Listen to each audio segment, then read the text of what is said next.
જિલ્લાના ડુંગરા police station વિસ્તારમાં મે 2022માં એક 11 વર્ષની સગર્ભની દીકરી સાથે શારીરિક છેડતી, દુષ્કર્મ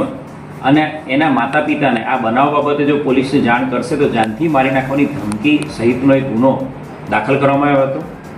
પોક્સો અને બળાત્કારનો ગુનો દાખલ કરીને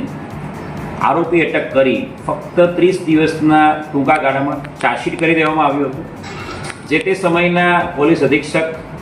રાજદીપસિંહ ઝાલા સાહેબના માર્ગદર્શન હેઠળ પીઆઈ બોબડિયા, પીઆઈ દીપક ઢોલ, પીઆઈ વીડી મોરી, પીએસઆઈ પ્રજાપતિ આ તમામ લોકો આ તપાસમાં જોડાયેલા હતા. સમય મર્યાદામાં 30 દિવસની અંદર ચાર્જશીટ કર્યા બાદ આ કેસની અંદર જિલ્લા સરકારી વકીલ અનિલ ત્રિપાઠી સાહેબના સીધા માર્ગદર્શન હેઠળ, એમના સીધા દોરવણી હેઠળ આ કેસને ટ્રાયલ કરવામાં આવ્યું હતું અને વાપીની કોર્ટે આ કેસની અંદર પોલીસે કરેલી તપાસ, પોલીસે રજૂ કરેલા દસ્તાવેજી પુરાવો, પોલીસે રજૂ કરેલા સાયંગિક પુરાવો, સાથે સાથે વિટનેસીસ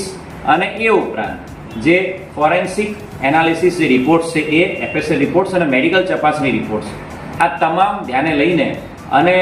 જિલ્લા સરકારી વકીલ અનિલ ત્રિપાઠીની દલીલો ગ્રાહ્ય રાખીને આ કેસમાં ગઈકાલે 2 એપ્રિલના રોજ ચુકાદો વાપીની કોર્ટે સંભળાવ્યો છે અને આ આરોપીને, સગીરવયની દીકરી સાથે દુષ્કર્મના આરોપીને આજીવન કેદની સખત કેદની સજા અને સાથે સાથે ભોગ બનનારને 6 લાખ રૂપિયાના વળતરનો હુકમ કરેલો છે.